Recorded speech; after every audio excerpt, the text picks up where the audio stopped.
This is problem number 7 from the August 2016 Geometry Regents exam. This question is all about proving how you would prove a quadrilateral is a parallelogram. Now there are a few different ways to prove that something is a quadrilateral is a parallelogram. The easiest one is to show that the opposite sides, pairs of opposite sides, are parallel. And we can see in the four options that that is option number 4. AB is parallel to DC, and BC is parallel to AD. If that's the case, then this is definitely going to be a parallelogram, so that would prove it. Another way to prove that you've got a parallelogram is that both pairs of opposite sides are not parallel but congruent, meaning the same length. And we can see that happens in option number 2. It says that AB is congruent to CD, and BC is congruent to AD. So that would effectively prove that it's a parallelogram.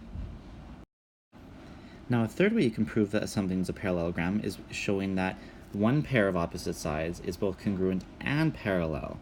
And we can see that's happening in option number 1, because it says AB is congruent to CD, so they're the same length, and AB is parallel to DC or CD.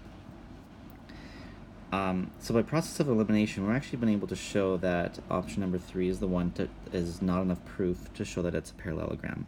And I'll show you visually how you can picture it. So this one's saying that A, B, and CD are congruent, and B, C, and AD are parallel.